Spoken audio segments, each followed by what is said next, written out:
Good afternoon, and welcome to Open for Questions at whitehouse.gov. My name is Cami Croft. I'm the Deputy New Media Director here at the White House. And today, we're going to be taking your questions live from Facebook and whitehouse.gov on the topic of the President's Innovations Budget.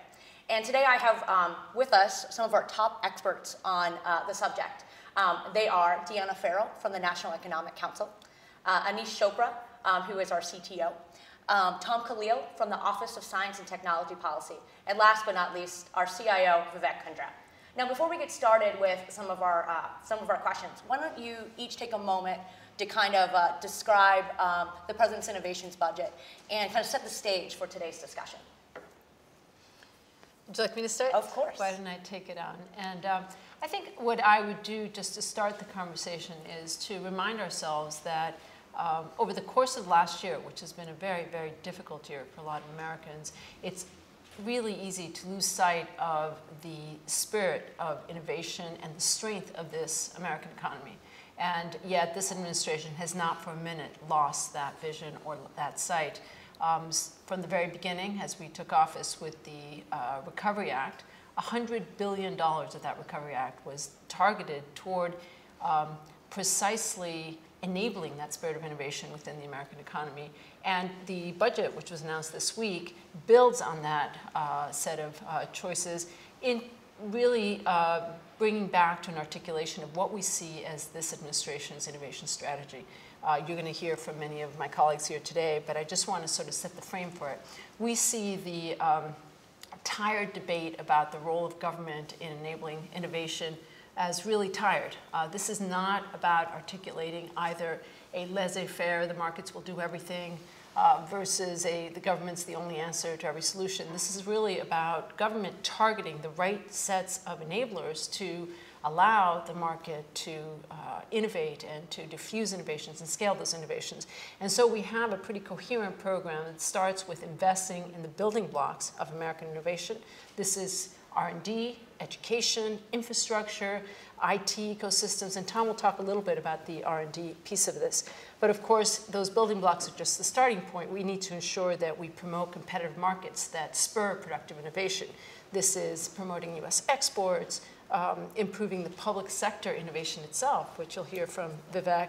And then finally, these have to be channeled towards catalyzing breakthroughs for national priorities, whether it's green technologies and clean energy, advanced vehicle technologies, healthcare IT. We'll hear from Aneesh on that. So look forward to sharing some of our thoughts on this and most importantly, taking your questions. Thank you. Tom, do you want to jump in? Sure. As Deanna mentioned, one of the elements of the President's innovation strategy is investing in the building blocks of innovation. And a key one of those is research and development, which is an area that the office that I work for, the Office of Science and Technology Policy, is particularly focused on. And the President believes it's imperative to invest in research and development for 4 key reasons.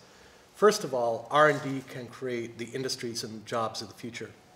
So in the same way that past investments have led to the internet, search engine technology, GPS, the whole biotech industry, we need to be continuing to invest so that we create the foundation for the industries and jobs of the future. Second, if you think about every single national challenge that we face, whether it's accelerating the transition to a low-carbon economy, or allowing Americans to live longer, healthier lives, or dealing with new threats to our national and homeland security, research and development can play a critical role in addressing those challenges.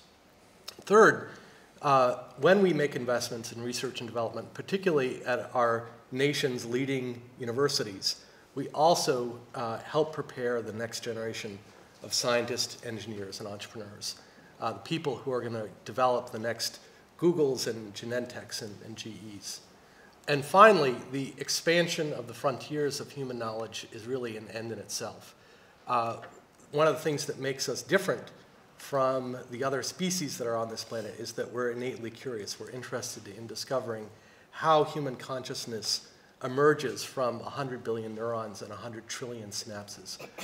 We still only really understand 5% of the matter of the universe. And we don't understand why the universe is continuing to expand at an accelerating rate. So a lot of these fundamental questions we have about ourselves and the world around us motivates this increased funding for research and development. And that's exactly what the president's budget does in the budget that he released earlier this week. His budget would keep 3 key science agencies, the National Science Foundation, Department of Energy's Office of Science, and NIST, which Aneesh is going to talk about, on a trajectory to double. His budget would add $1 billion at the National Institutes of Health for investments in biomedical research. His budget would increase support for science, technology, engineering, and math education at the K through 12 level by 40%. And it was also provide $300 million in a new agency in the Department of Energy, ARPA-E, which in the same way that DARPA gave us the internet and GPS and stealth technology, they're going to be responsible for supporting the revolution and transformation that we need to occur in the area of clean energy technology. So it's an exciting budget. It's clear that the president is really committed to making these long-term investments in research and development that are going to be necessary to ensure that the United States can compete and win in the global economy. One other point that I'd like to close with, and that is that the president's innovation strategy includes a set of grand challenges. In the same way that President Kennedy talked about the importance of putting a man on the moon, the president's strategy identifies a number of areas where science and technology can help us achieve important goals, whether it's developing solar cells as cheap as paint, or developing software for education that would be as effective as a personal tutor and compelling as the best video game, or developing smart anti-cancer therapeutics that deliver drugs only to tumor cells and greatly reduce the side effects associated with chemotherapy. We've posted those grand challenges in a request for information on our blog. You can go to blog.ostp.gov, and we're inviting comments about the grand challenges that the president has identified, other ones that we should be considering, and how we can create an architecture of participation so that companies, research universities, and volunteers can get involved in helping to address these grand challenges. So it's an exciting vision, and I look forward to getting your questions. Vivek? Well, what's really exciting about the president's budget also is the investments that the administration is actually making in the federal government in terms of making sure that the services that are provided are done so in a manner that create value for the American people. If you think about the IT investments that have been made, and if you think about the history of federal IT, it's riddled with failures, large-scale failures of massive IT projects. What we're doing in the 2011 budget is we're investing $79 billion to make sure that we can harness the innovations that Tom and Diana talked about to apply them to the public sector. Consider this for a second. The US Patent and Trademark Office takes 3 years to issue a patent. And one of the reasons it takes so long is because the patent application is actually submitted online electronically, then it's printed and entered into another system manually. The Veterans Administration has a backlog when it comes to processing VA claims. And a big part of that is because the way those systems are processed in terms of the applications, it's done so by passing the information from one manila envelope to the other, from one processor to the next, and mailed rather than done so in an electronic way. The budget actually invests in making sure that we're modernizing the United States government, and we're also making sure that we're tapping into the ingenuity of the American people to do so. There are 4 core priorities we're focusing on. One is making sure that we're effectively managing the federal IT budget, and part of what we're doing here is making sure it's done so in a very transparent way. As you know, the administration launched the federal IT dashboard, which was shining light into how the US government was spending money on federal IT projects. Within a matter of weeks of launching that platform, the Veterans Administration actually halted 45 IT projects, out of which it terminated 12. What the budget does, it actually also lists a number of IT initiatives and other innovative solutions that we're using to make sure that we're not wasting taxpayer dollars and that we're investing in solutions that are going to be game-changing and deliver the best services to the American people. Second area we're investing in is efficiency and effectiveness, making sure that the way we spend money when it comes to infrastructure alone, we spend about $19 billion in IT infrastructure. Yet in the last 10 years, we've gone from 432 data centers in the federal government to over 1,200. It makes no sense when you think about these investments. So what we're doing is we're focusing on cloud computing to make sure that we're the beneficiaries of some of the game-changing technologies that you've seen in your personal lives, in terms of thinking about how you can go online and actually make a reservation, as the president talks about OpenTable. Yet, when you deal with the Social Security Administration, you've got to do it over the phone or send in a letter. Why aren't we able to harness the same type of innovation and the Darwinian pressure when it comes to innovation within the public sector? The third area we're focused on is cybersecurity. The president's budget introduces $3.6 billion in a comprehensive national cybersecurity initiative on top of the IT investments and security investments across federal departments. As we know, the underpinning of the modern economy is the digital infrastructure that we all rely on. And lastly, we're very focused on making sure we continue our advances in a transparent and open government. This Friday, Aneesh and I are actually going to be introducing a dashboard that will hold agencies accountable for how transparent and open they are. And of course, you've seen the Open Government Directive that leans forward in making sure that the default setting of Washington is changed from that of being closed, opaque, to one that is transparent, open, and participatory. But part of what we want to be able to do is make sure that every dollar that's spent in the public sector is done so in a responsible way. At the same time, we want to make sure that we're leveraging modern technologies to change the way the American people interact with their government. And Aneesh? Yes, Cami, thank you. The third pillar of our strategy for American innovation calls on us as a nation to catalyze innovation on national priorities. If you recall a few days ago at the State of the Union, the President highlighted one of our national priorities, unleashing a clean energy revolution. This budget lays the framework for how we want to spur private sector action around a number of these key national priorities. And I'll highlight three in our discussion today. First, I'll speak a bit more about the work we're doing in energy. I'll highlight the work we're doing in healthcare, and I'll end with some broad themes that we're emerging around the role of data standards. First, on the area of energy. The President has, as Tom had described, put forward a series of research and development investments to sort of catalyze new ideas. The ARPA-E program that Tom had referenced has had a remarkable success in just its first several months of operation. 3,700 applications came in with game-changing ideas to look at our energy system, with only 37 funded slots to begin with. This budget builds on that, as Tom alluded to, with over $300 million in more resources to promote those investments. We're also looking at biofuels. The Department of Agriculture will receive about $170 million, focusing on those next generation capabilities, many of whom would affect our rural communities and allow them to participate in this 21st century economy. We're also focusing on private sector investment tax credits. First, as a backdrop, the President has called for, as he had last year, for the permanent elimination of the research and experimentation tax credit. But to add more fuel to the clean energy focus area, we've called for an additional $5 billion in tax credits, but 30% on the investments, for qualified investments, for clean energy manufacturing projects in particular, so that we can take those great ideas and build those products and services of the future right here in the United States. We also acknowledge that we need to train our workforce in new and creative ways to be prepared for those national priority areas. We've put $85 million into workforce investments to promote green jobs.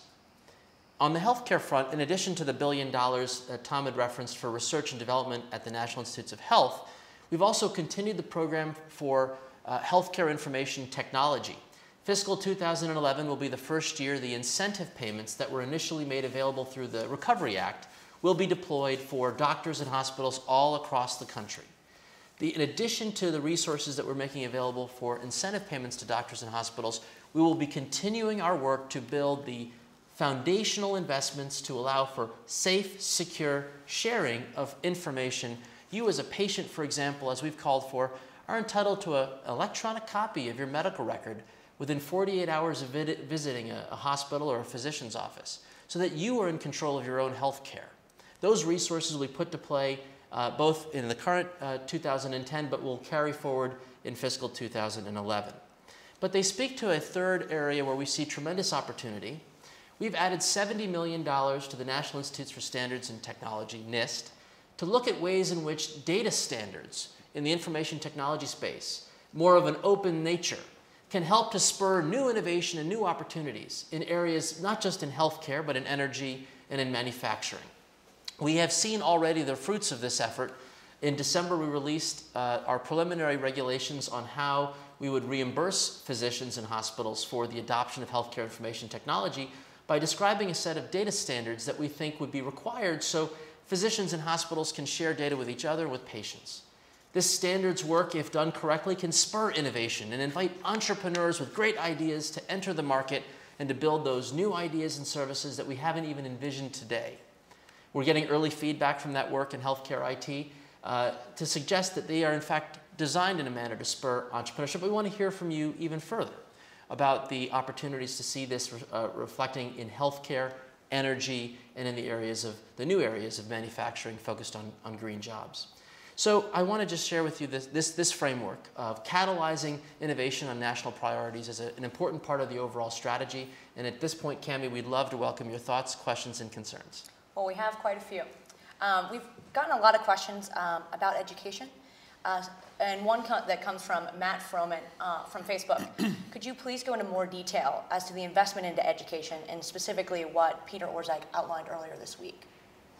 Well, let me just frame it a little bit. And Tom, I would suggest you talk a little bit about STEM, because I think that's one of the areas that's most exciting.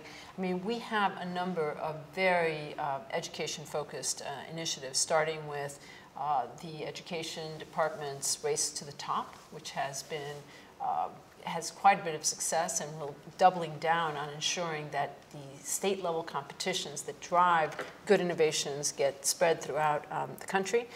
We've set a very clear goal for the U.S. being the #1 in college graduations, and enormous amount of energy is focused on that for all universities, but especially community colleges.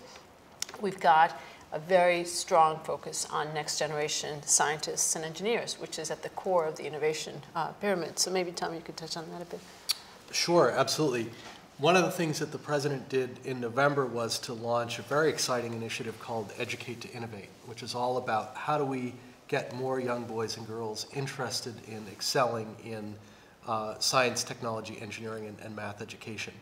And he issued a call to action because he believes that while there are some things that we can do here in Washington, we need to build a broad coalition that includes governors, the private sector, foundations, and grassroots volunteers. And I'm pleased to say that people have answered that call. In just the last couple of months, there have already been $500 million in investments that have been made to get more young boys and girls excited, to provide more opportunities for after-school science, to improve the number and quality of new math and science teachers. And there are also grassroots efforts. Let me mention just one. There's an effort called National Lab Day, which allows any teacher to post a hands-on project that they're excited about and to identify the help that they need. And scientists and engineers from all over the country and companies are going to this website, which is nationallabday.org, to find out how they can get involved and help. If I may just add one other aspect of this, because it speaks to the notion of catalyzing breakthroughs in national priorities. The president in the budget announced that we will add $500 million to the Invest in Innovation Fund within the Department of Education. This groundbreaking program has essentially 3 core elements: allowing for seed capital to go to those really new and novel ideas to change the way we learn, improve the way we teach, and overall think about ways we can close the achievement gap. So early seed ideas are eligible for grant resources that are available through the Invest in Innovation Fund. Second, we believe a certain number of those ideas that are already in pockets in your neighborhood that we think have the ability to be replicated in other neighborhoods, they can apply for a demonstration grant that would allow them to take their idea and bring it to another community. And third, we see opportunity to scale the best and the most exciting and proven ideas that have been demonstrated successful so that we can maturely roll out those projects nationwide or within a given geographic region. So the Invest in Innovation Fund was been directly tasked with thinking about ways to change and modernize our approach to learning, and that has been the $500 million in the budget. So we've actually gotten quite a few questions on STEM education specifically, and there's one suggestion from Greg Steele about connecting high school students with professionals in the fields of science and technology. What's being done, if anything, in the innovations budget, the President's innovations budget to do that?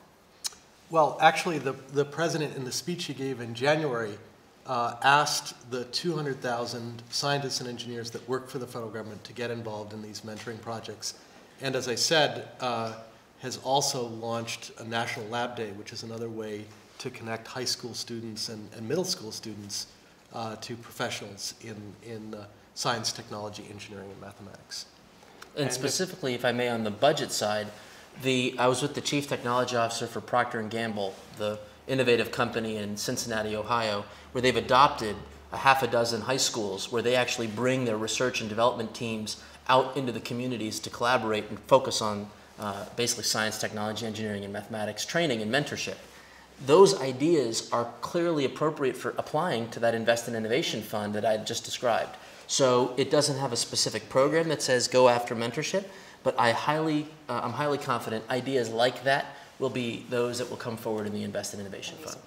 Yes. Vivek, did you want to add something? Sure, and within the Federal CIO Council itself, one of the things that we're doing is we're making sure that CIOs across the federal government are actually mentoring high school students, and we actually have a day where we bring in high school students to shadow, and we're planning to expand that program even further to get more people in high schools and colleges excited about careers in science, technology, engineering, and mathematics. Great. So I'm going to switch gears a little bit. We have a couple of questions about small business. One coming from Jessica Peterson-Rogers, who would like one of you to elaborate a little bit more on what's being done to promote small businesses with the President's Innovations budget. And in addition, Anastasia Crossan wants to know how the R&E tax credit affects small businesses. Oh, great questions. Yeah, good questions. Let me start, and I think everyone can add a little bit. In this sort of middle part of the agenda, promoting competitive markets to spur entrepreneurial productive entrepreneurship, at the heart of that is really supporting small businesses. And throughout the course of the year, and certainly in the 2011 budget, there are a whole number of small business focused initiatives, whether they are the capital gains break for small businesses, whether it's the newly announced, as of just this week, plan to make more funds available to small business, whether it is different points of contact into the government and the resources of the government coming out of the State Department, the Commerce Department. We have a very clear focus on just how important small business is as an engine of growth, and you'll see that peppered throughout the budget. Well, perhaps maybe a brief update, if I may.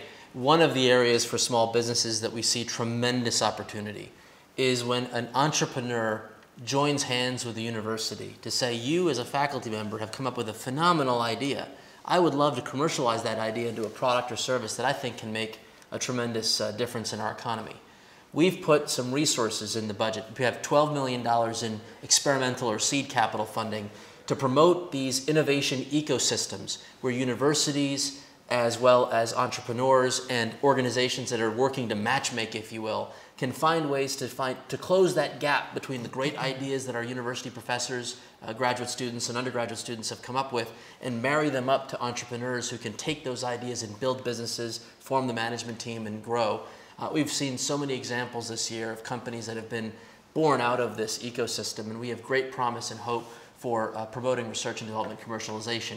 We have a number of programs that speak to this, but this example of the $12 million in the National Science Foundation is specifically and directly targeted at that focus. Just a personal aside, I visited the Consumer Electronics Show earlier this year, 100,000 people traveling all across the world to visit the Consumer Electronics Show.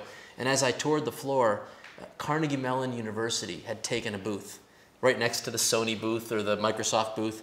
And they said, we've got great faculty ideas that are just yearning to turn into businesses. And they were there asking for partners to join them in commercializing the research that they had produced. This budget really speaks to how we can promote and finance and encourage more of that technology transfer. And the other area is in how the federal government spends money in terms of procurement. So if you think about in the IT space alone, I talked about the $79 billion the federal government will be spending on information technology in fiscal year 2011. Part of what we've done already is we've launched initiatives like apps.gov. And part of the reason we did that is to attract some of the most creative companies that are out there to be able to come forward with the best ideas, the best thinking. Not everything in Washington has to cost millions of dollars, billions of dollars, or years to implement. So part of what we're trying to do is tap into that spirit of entrepreneurship to address some of the toughest problems we face in the federal government. All right, I'm going to switch gears one more time, at least. We have a question that kind of hits upon clean energy and green jobs. Mark on Facebook writes, if we're going for innovation, why not a Manhattan Project level of effort toward clean and renewable energy? This effort would return to us a lead in R&D and put a lot of people back to work. Can you guys share your thoughts on that? Well, in a sense, that, Mark, I mean, I really appreciate the question. That, in a sense, is how our framework is built. So the president acknowledges that to achieve the Manhattan Project for clean energy, that presumes that there's a certain degree of research and development investment, and that is what Tom Kalil had described as part of our building blocks of innovation. It presumes that we've created the market conditions to promote new product development, whether that be entrepreneurship or in the private sector and corporations, the development of new products and services. So making sure that we have the right market incentives and the market environment to catalyze. But to the point specifically on clean energy, we've acknowledged that as a national priority, we need to put those very, very targeted resources in ways that will leverage private sector investment. So what I hadn't mentioned, by the way, there's an additional $40 billion in loan guarantees that would allow the private sector to access this preferred source of capital to build the energy ecosystem. And we already have had a number of folks through the Stimulus Act take advantage of that program, and the president has continued the support for those loan guarantees in the energy space. We absolutely must lead in this domain. And was just with the president of MIT earlier today, who's built essentially a roundtable of private sector companies partnering with MIT to design and develop those energy technologies of the future. And there are American companies who are joining up on this global partnership so that we can take advantage of the brainpower at universities like MIT and the University of Virginia and a number of other places around the country. That's precisely what this framework is meant to promote. I think another way of picking up on what you're saying, Aneesh, is that what we need for a true clean energy revolution is multiple Manhattan projects, because this isn't one single thing that's going to get us where we want to do. And what you'll see throughout the budget, in addition to the things you mentioned, are important facilitations for aspects of this clean energy revolution. Take, for example, advanced batteries. A lot of money dedicated to both R&D in batteries, production in batteries, distribution of batteries. That's a whole other piece of this pie that's important. Energy efficiency is another part of the large clean energy revolution. And there, too, we've catalyzed all kinds of incentives and investments to try and effectuate that in addition to R&D or otherwise. So in some senses, it's a great analogy. It's a good question. In other senses, in this case, it's not a single objective, but multiple objectives that together will achieve that kind of revolution. And I think, in fact, you'll see that in the budget. And kind of on this topic of like jobs of the future, clean energy jobs, green jobs, and kind of related to education, but not STEM education or high school and college. Gina Mortimer Store on Facebook asks, there are many middle-aged folks and seniors who could bring a lot to the table if they were given the proper education and training for these jobs of the future. Is there anything in the President's innovation budget that addresses that? I could think of at least a couple things, and others should add. The President has put a very strong focus on community colleges, both in the budget and a lot of things he says. And part of that is because community colleges are accessible to people by and large, but also because they provide precisely a training ground for people at every stage of their careers.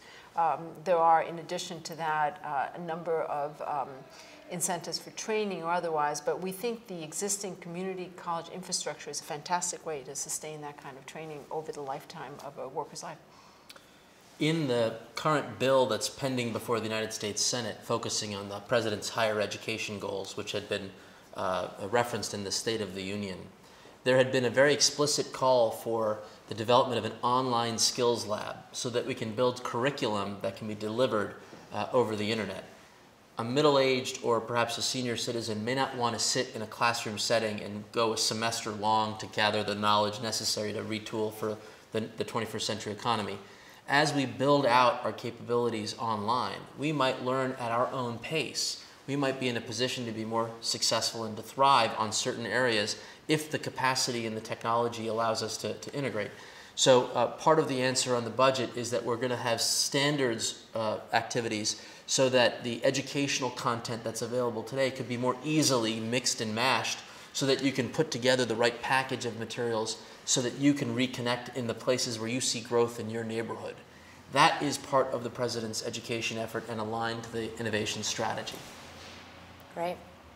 So we have a question from Stephen Garrison on the issue of broadband. He asks, what can the government do to get broadband internet to all of those in the USA, specifically rural communities?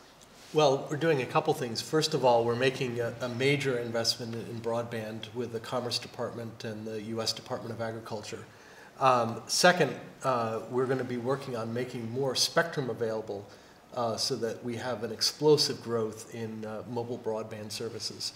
And finally, later this year, the FCC is going to be releasing a national broadband plan, and the Office of Science and Technology Policy and the National Economic Council will be working with all the departments to find out what we can do, not only to accelerate the development of broadband, but applications that really improve our quality of life, whether it's making government more efficient or reducing the administrative costs associated with healthcare system, or developing online learning so that working adults can acquire new skills at a time, place, and pace that's convenient for them.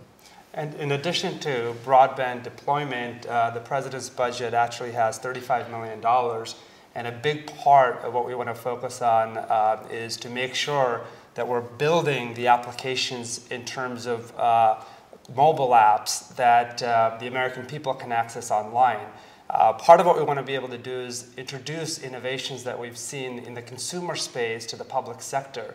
So why not have an application that you can access, whether it's on your Facebook or your iPhone or your BlackBerry or any number of platforms in the mobile computing space to conduct business with the federal government, state government, local government, and we've actually partnered with NASIO and local governments to make sure that we build a set of applications that can be delivered on your mobile platform in terms of government services.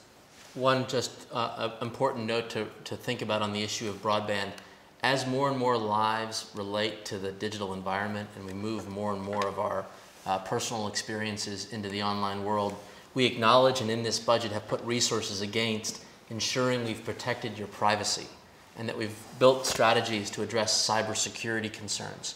The president outlined back in May of 2009 that one of the key engines to drive economic growth, in addition to having the capacity of broadband available more widely, is to address the issues of cybersecurity, because we believe if we create more security into the network and we've built a more appropriate model for personal privacy, it will encourage more and more individuals to engage in electronic commerce, to engage with their physician in an electronic format, to capture the information from learning, school, or another program. So we're mindful of not just the supply side of this challenge, but also on how we create the market conditions to support it, and the budget reflects those needs in privacy and in cybersecurity. And we're getting a lot of questions about the cost of higher education. Margaret Clements asks, or actually states, unfortunately, the cost of higher education in this country are borne by the student. This puts them at a disadvantage when compared to other international peers. And then Phyllis on Facebook also, she actually asks, what can the administration do to reinforce bright, productive citizens with student loan debt by offering some relief? Does anybody want to take that one? One of the areas that I think has been very exciting of the last year and reflected again in this budget is the President's commitment precisely to keeping the cost of education low. As many of you have seen in the proposals that are sitting with the Hill right now and in the budget are an attempt to, in effect, disintermediate the very expensive private sector provision of student loans and make those loans, all that money saved, directly available to students for their own education. And it's a very significant contribution to ensuring access to funding for colleges. Many of you would have heard at the State of the Union address earlier the President talk about the university's responsibilities also to try and sustain costs and keep costs low. This is of prime most importance, and both in the funding and incentive systems given to the community colleges, in the funding and incentive systems given to students themselves, Pell Grants and otherwise, you'll see that this is a pretty high priority. And if I may, just a brief word on this, just to set the stage. As the President set the ambitious goal that the United States will once again lead the world in the proportion of our population with college degrees by the year 2020, we have clearly articulated that one of the key ways to achieve that goal, as Deanna mentioned, is to expand our community college access. That's why that's been the primary focus of this. Community colleges, by and large, are extraordinarily cost-effective. And we're starting to see new and more creative programs that link the community colleges to four-year schools and how price points can carry forward. So part of the innovation that we're going to see called for by the budget and the bills that are before the United States Congress speak to this very important issue. We do have budgetary activities to reduce the costs of borrowing and to address some of the issues using the tools of Pell Grants and others. But as the President said, we must improve productivity, and part of that is to think about creative ways to take advantage of our community college footprint, which has been a very, very cost-effective resource for the American people. So we have time for just a couple more questions. We have one from Dennis Grote, who says, I support innovation initiatives to spur economic growth, but it seems that one step that may help is to provide tax incentives to businesses to develop those innovations here in the U.S. Mm-hmm. Does the President's innovation budget address that?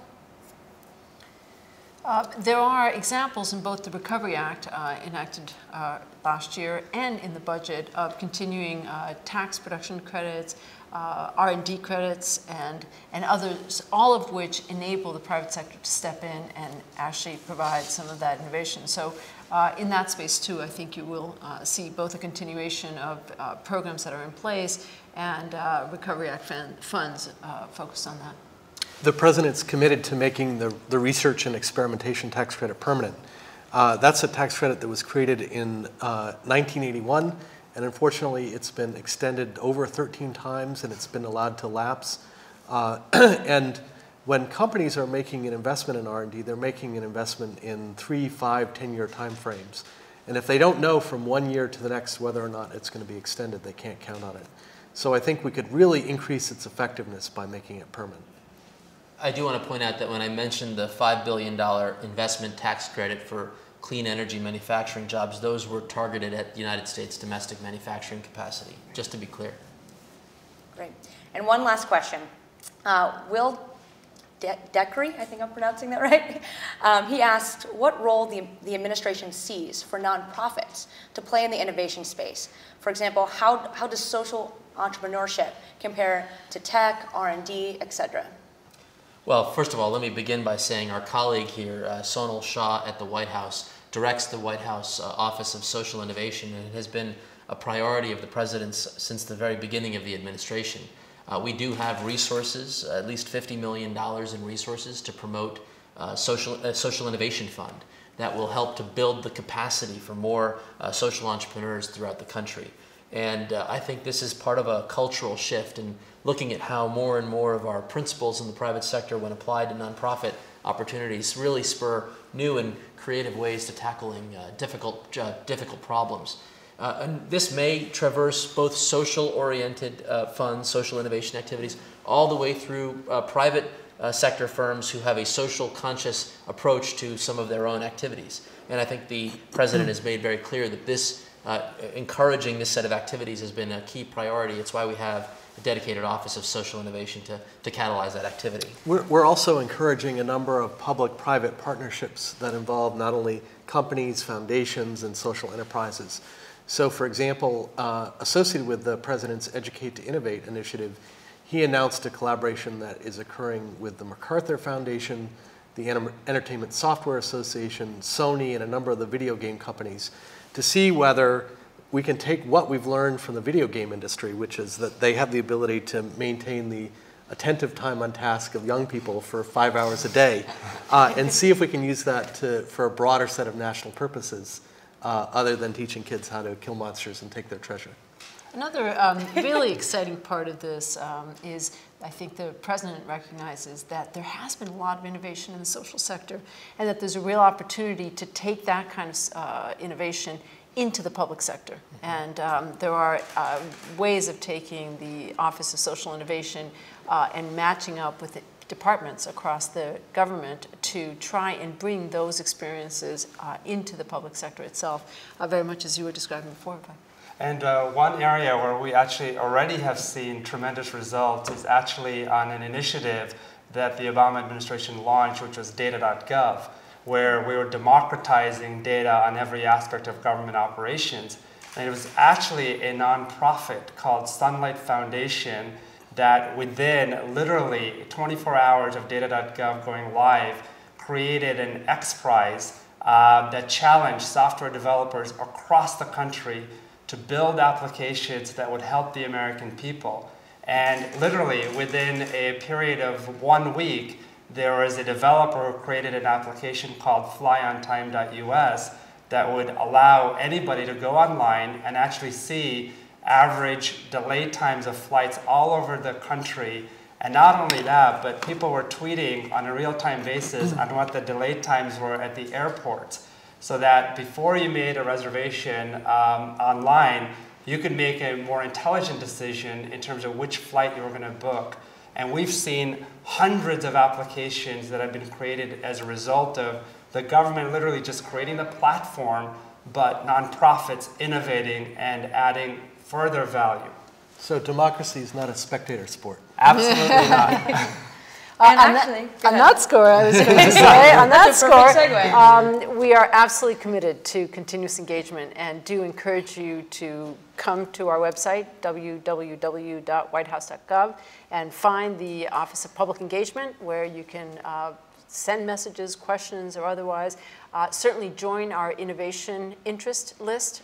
We'd love to keep you abreast of new developments and new talks, new papers we may issue and otherwise, because democracy is not a spectator sport. We want you to be part of this. So I want to say, give a special thanks to all of our guests today, and of course to all of you out there that took part in today's live chat. And remember, go to whitehouse.gov to stay up to date on the latest for how you can stay engaged with your government. Thank you. Thank you. Thank you.